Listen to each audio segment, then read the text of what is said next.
Charter Oak Federal Credit Union announces Gold Rewards with no ATM fees, special gold rates, an annual cash bonus, and much more. Just go to any branch or hitch your wagon to charteroak.org.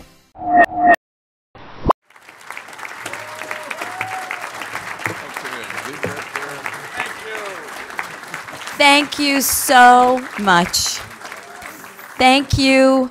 And as I look around this room and as we walked into the hotel, I'm just overwhelmed to see so many faces and to look into the eyes of so many who go way back in a lot of memories. And so what I want to say to you today is that I'm here to introduce a very, very, very special man. And as I stand in front of our grown family, and I look at the grandchildren and say, oh my God, I hope they're quiet and I hope everything, I want to introduce to you Joey. Thank you. Hey, hey. Thank you.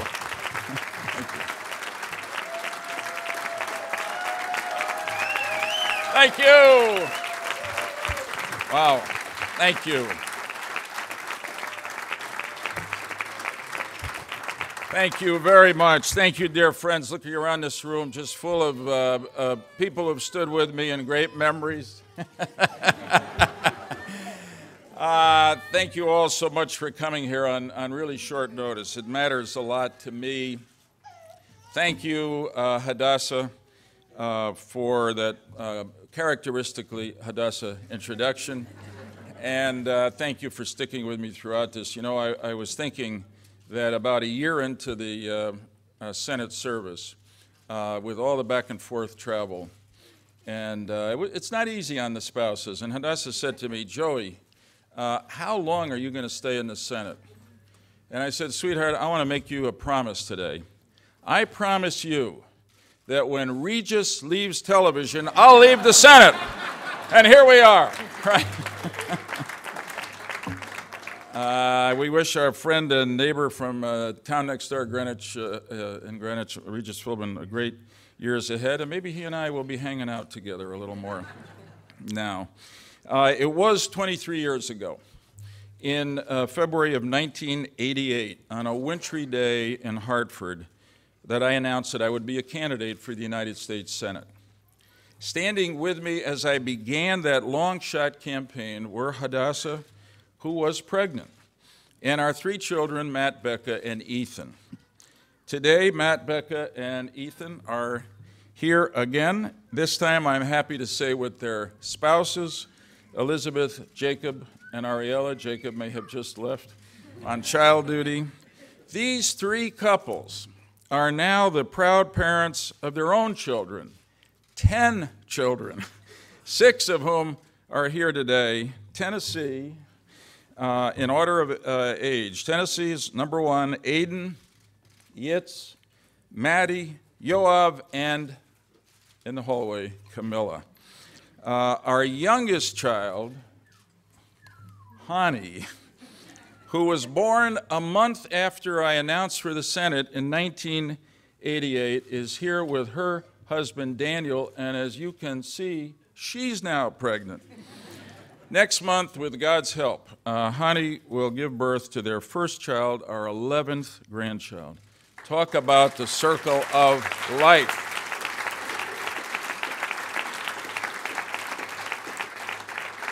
So as I look back to 1988, I know what a lucky guy I am.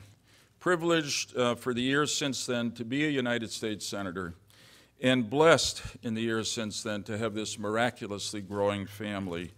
And first of all, and most of all, I want to thank Hadassah and each of our children and grandchildren for the love, support, and inspiration that they bring to every day of my life, including this special day.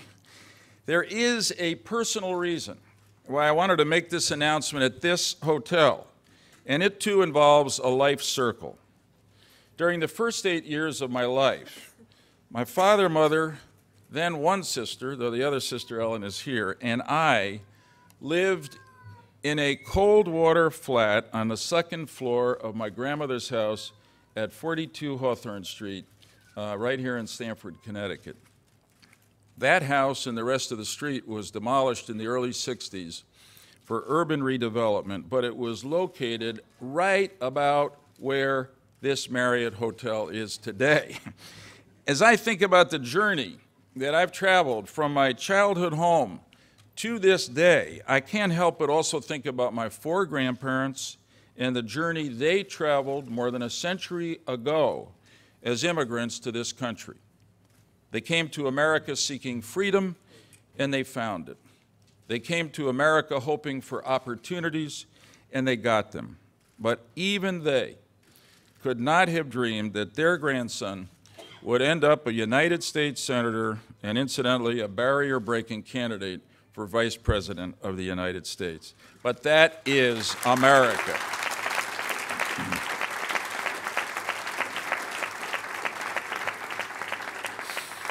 For the extraordinary opportunities to serve our state and country that I've had, I'm personally grateful to the voters of Connecticut, whom I can never thank enough. But I've tried to thank them, to thank you, by working hard to get good things done for you, our state and our country. And I will tell you that as I look back, some of the most satisfying moments of service that I've had are the ones that usually don't get any public attention.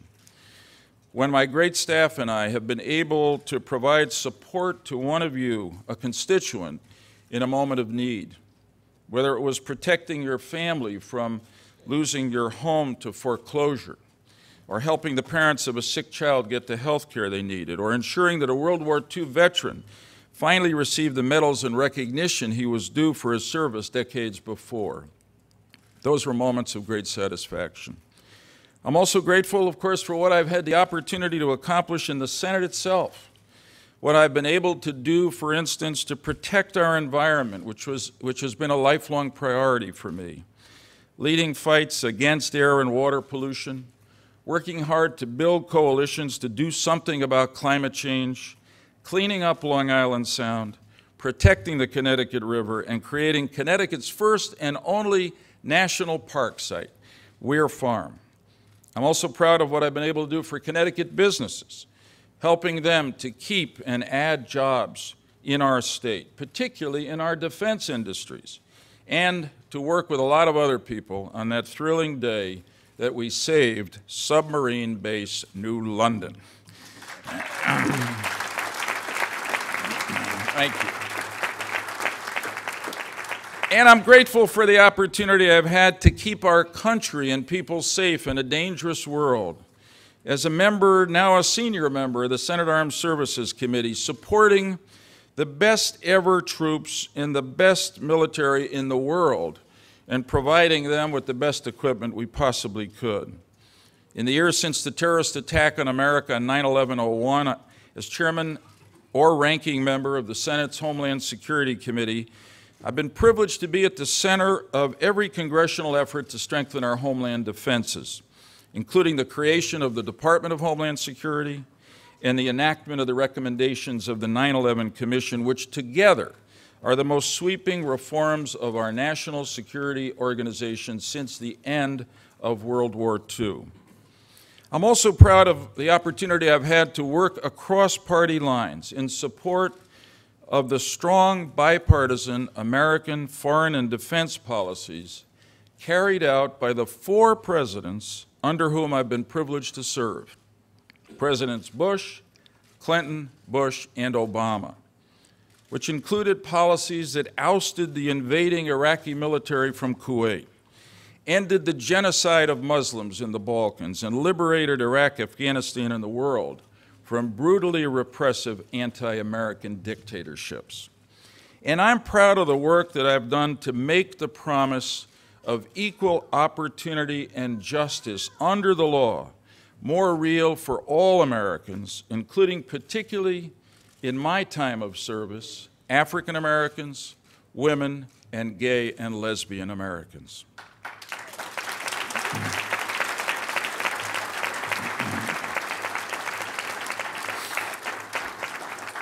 Along the way, I have not always fit comfortably into conventional political boxes. Maybe you've noticed that. Democrat, Republican, liberal, or conservative, because I've always thought that my first responsibility is not to serve a political party, but to serve my constituents, my state, and my country, and then to work across party lines to make sure good things get done for them.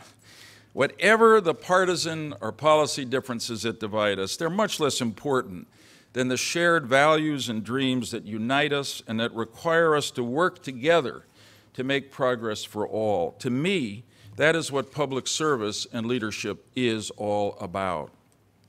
My interest in public service was inspired by President John F. Kennedy, who coincidentally 50 years ago tomorrow, in his inaugural address, asked us to ask ourselves what we could do for our country and challenged us to bear any burden to assure the survival and success of liberty. The politics of President Kennedy, patriotic service to country, support of civil rights and social justice, pro-growth economic and tax policies, and a strong national defense are still my politics. So maybe that means that JFK wouldn't fit neatly into any of today's partisan political boxes either. One thing that has not changed over the years is my love for America. We are a unique nation with a unique mission to secure the rights to life, liberty, and the pursuit of happiness that are God's endowment to every person. To a remarkable degree, succeeding generations of Americans have advanced that mission at home and abroad. The truth is that no other nation in history can match our ideals and our accomplishments. I know that we've gone through tough times recently, but I could not be more confident about our future. So don't let anyone convince you that America's best days are over. Believe with me that America's best days are ahead of us.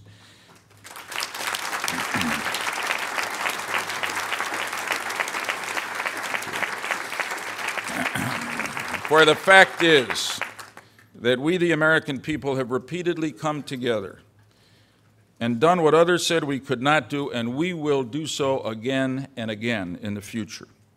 Now I want to talk to you about my future. In 2 years, I will complete my 4th term in the United States Senate. And as you know, I've been thinking a lot and talking with family and friends about whether I should seek a 5th term. Now I'd like to tell you, though it probably won't be a surprise, what I've decided and then why. I have decided that it's time to turn the page to a new chapter. And so I will not be a candidate for re-election to a 5th term in the United States Senate in 2012. That was not an easy decision for me to make because I've loved serving in the Senate and I feel good about what I've accomplished. But I know that it is the right decision. And I must say, having made it, I'm excited about beginning a new chapter of life with new opportunities. I know that some people have said that if I ran for re-election, it would be a difficult campaign for me. So what else is new? It probably would be a difficult campaign for me, but I've run many difficult campaigns before. From my first one in 1970 against the incumbent Democratic State Senate Majority Leader, to my 1988 campaign against the incumbent Republican U.S. Senator, to my campaign for re-election in 2006 to the Senate at the height of the controversy over the Iraq War. In all 3 of those elections, most observers and pollsters thought I would not win. But with an awful lot of help from a lot of independents, Democrats, and Republicans, including many of you here today, in each case, I did win. I have never shied from a good fight, and I never will.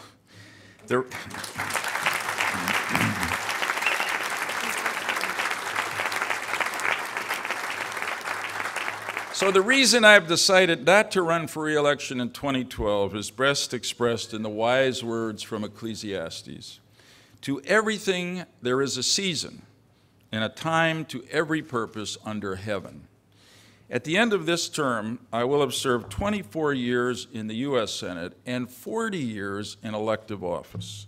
By my count, I've run at least 15 full-fledged campaigns, and that's just in Connecticut, not counting the national campaigns I was involved in.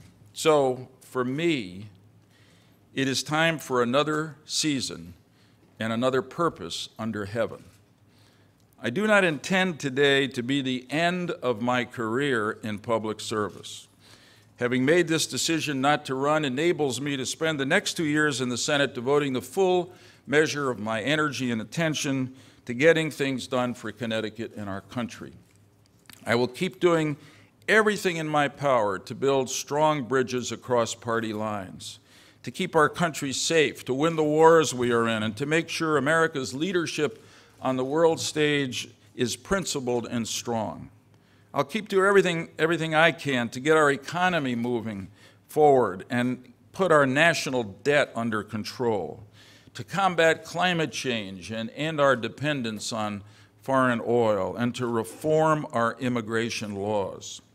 And when my Senate chapter draws to a close in 2013, I look forward to new opportunities that will allow me to continue to serve our country and to stay engaged and involved in the causes that I've spent my career working on and that I care so much about.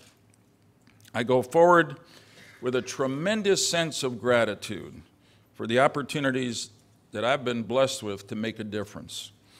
As it says in Psalm 13, I will sing to the Lord, for he has treated me so kindly. And this morning I want to sing also to everyone, including every one of you in this room, who has supported and sustained me over the years, beginning with my family, my parents of blessed memory, Henry and Marcia Lieberman, my wife Hadassah, who's been such a steadfast soulmate and life partner, our children, grandchildren, siblings, and extended family, all the people who volunteered in my campaigns and all the voters, first in New Haven and West Haven, and then throughout the state, who elected me to 5 terms in the state Senate, 2 terms as Attorney General, and 4 terms as a United States Senator. All the able and honorable public servants I've worked with, I want to thank, and the gifted and devoted people who have served with me as staff and who are exemplified here today by 2 people. My Chief of Staff and valued counselor, Clarine Nardi-Riddle, who began work with me in 1978, and Sherry Brown, my State Director and undefeated campaign manager, who started work with me in 1980.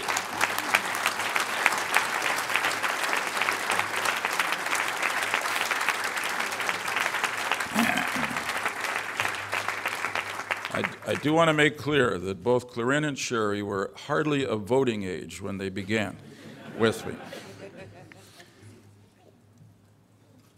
This is a day when it's natural that I step back and try to take a broader perspective on what's happening here and all the blessings that I've had. And I came back to one of my favorite metaphors for the American spirit, which comes from the great American novel written right here in Connecticut by Mark Twain, The Adventures of Huckleberry Finn.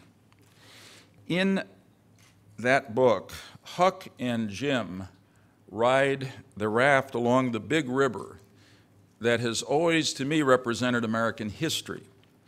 In one sense, most obviously by the way they looked, Huck and Jim could not be more different. But in another deeper sense, Huck and Jim were both Americans, unified by a common humanity and sharing a common national destiny as they traveled down the river. So every time Huck and Jim come to a bend in the river, though they do not know and cannot see what lies on the other side of the bend, they are never fearful or pessimistic. They are always excited, confident, and optimistic. That, to me, is the spirit that has always inspired Americans and propelled us forward together. It is the spirit I saw as a young man in the early 60s in the civil rights movement in Mississippi, where white and black heroes refused to accept the injustice of racial segregation.